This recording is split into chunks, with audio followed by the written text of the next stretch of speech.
You're listening to the Corbett Report.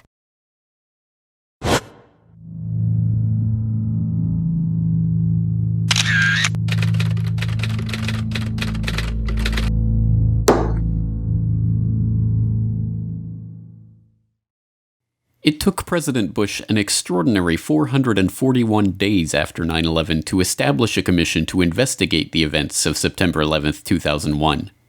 And it was not just the case that Bush was slow in acting.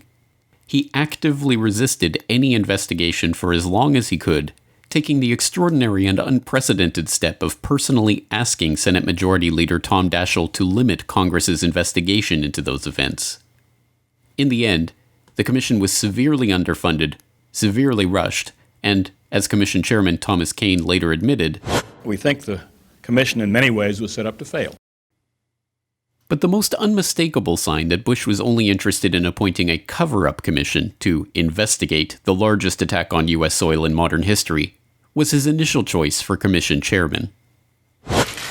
Today I'm pleased to announce my choice for commission chairman, Dr. Henry Kissinger.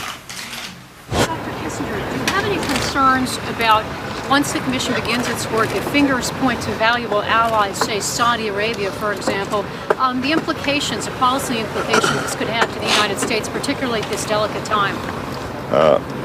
I have been given every assurance by the President that we should go where the facts lead us.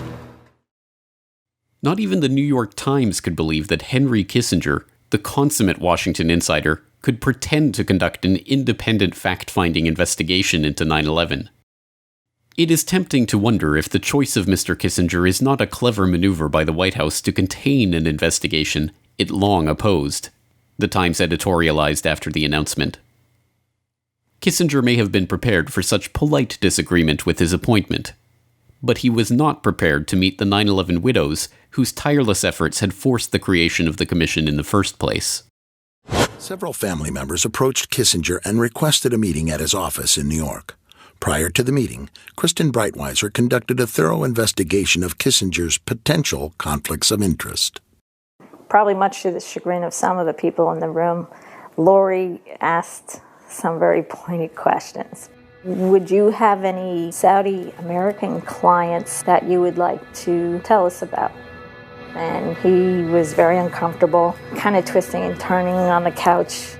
And then she asked whether he had any clients by the name of Bin Laden. And he just about fell off his couch. Former Secretary of State Henry Kissinger stepped down from the position Friday. We thought the meeting went well. Kissinger was dethroned, and the commission went ahead under Chairman Thomas Kean and Vice Chair Lee Hamilton.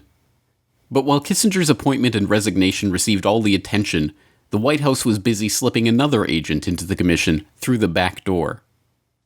In January of 2003, just weeks after Kissinger stepped down, it was quietly announced that Philip D. Zelikow would take on the role of executive director.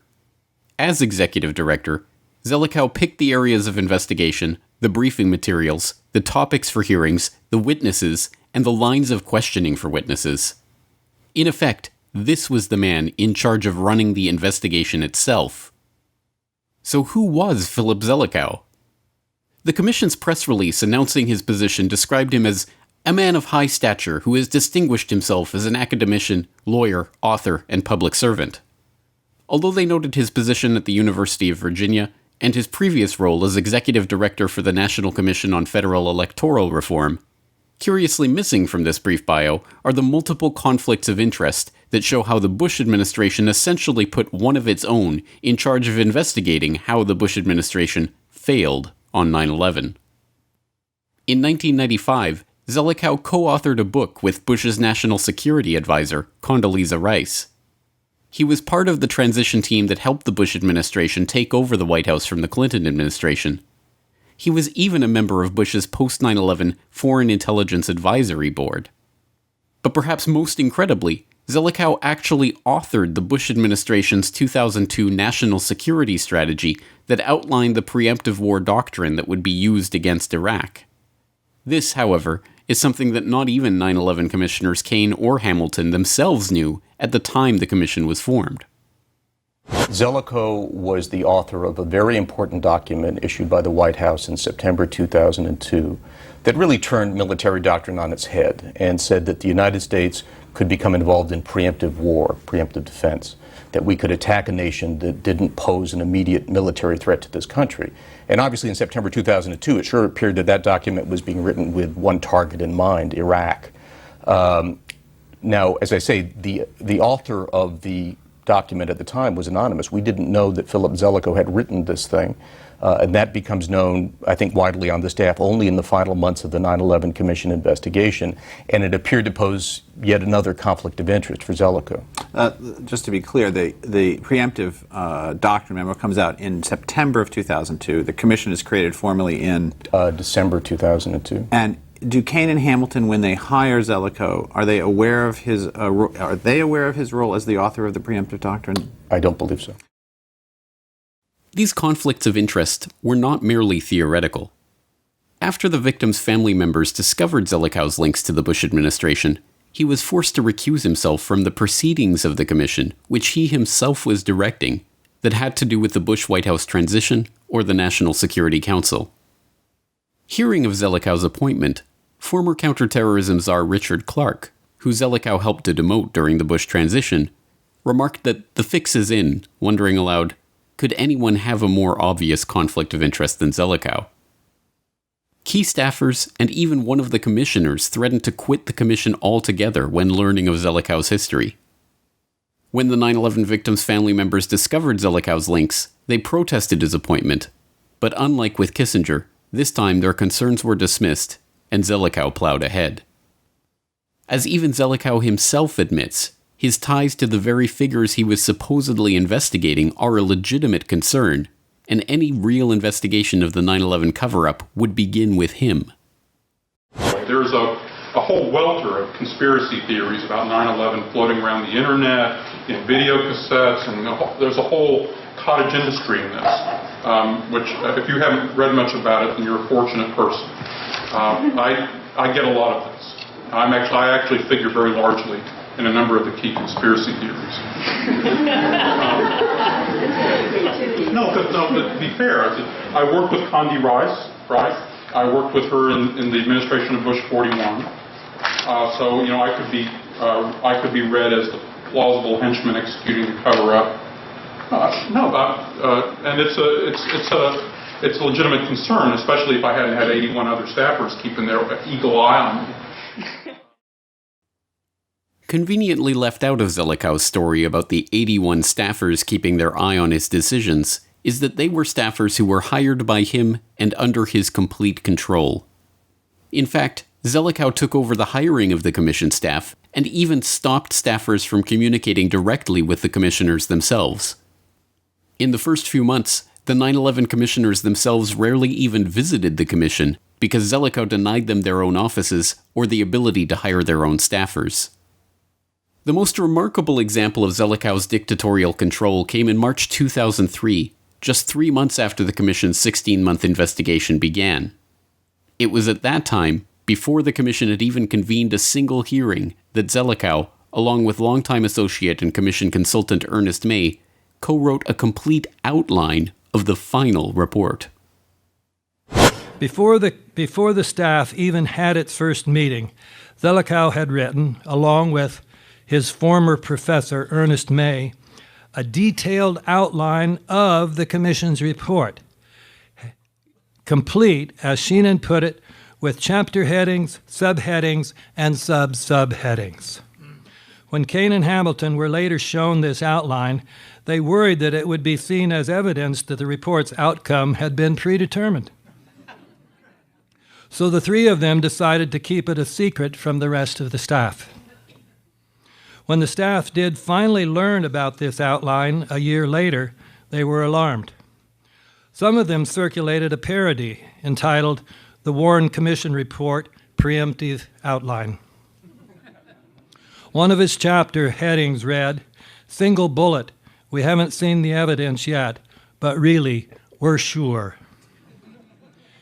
The implication was that the crucial chapter in the Zelikow-May outline could have been headed Osama bin Laden and Al-Qaeda, We haven't seen the evidence yet, but really, we're sure. So what exactly did Zelikow do as executive director?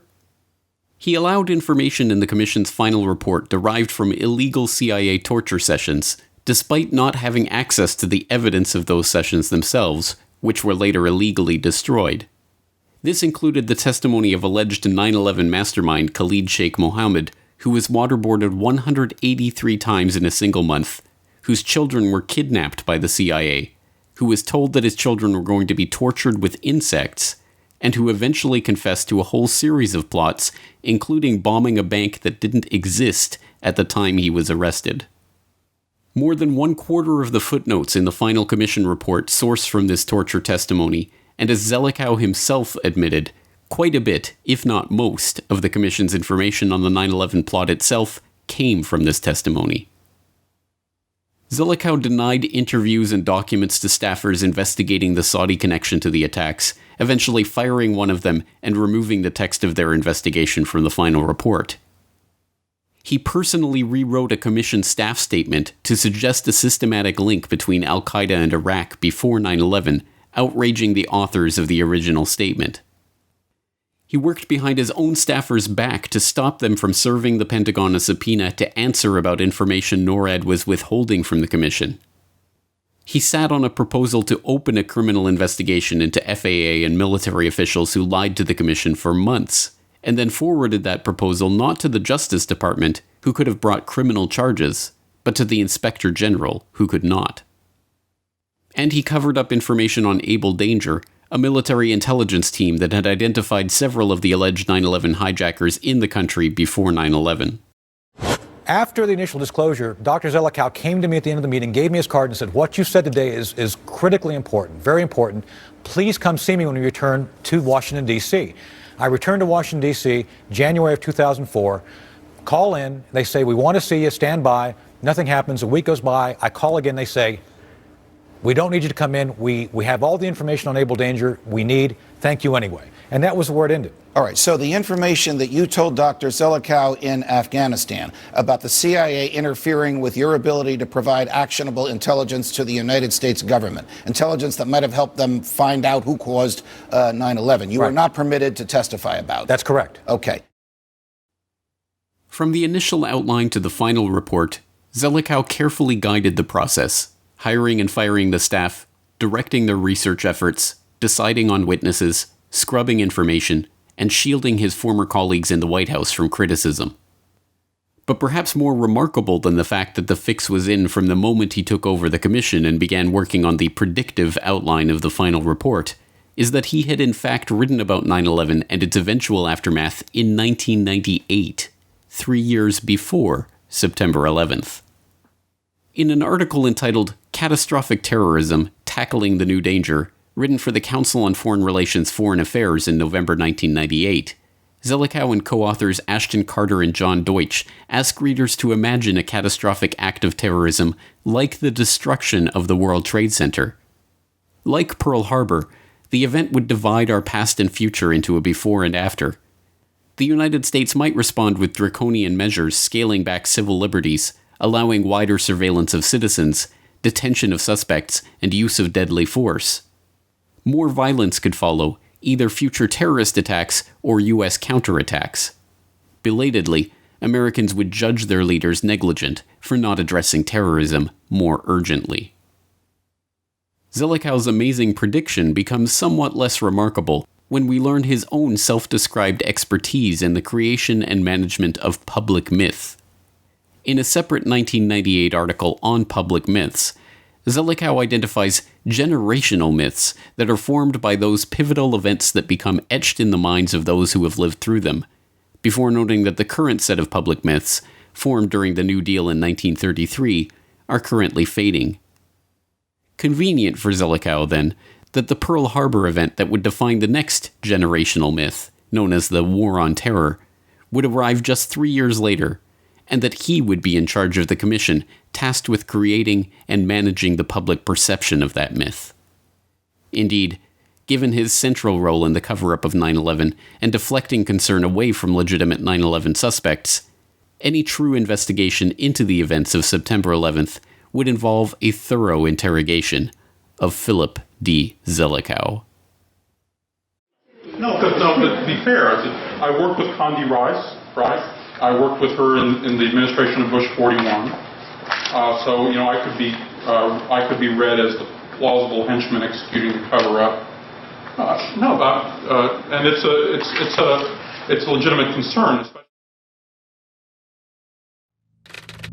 Everything we're getting back from the sampling that we're doing is below background levels. I can tell you that there was no credible intelligence at that time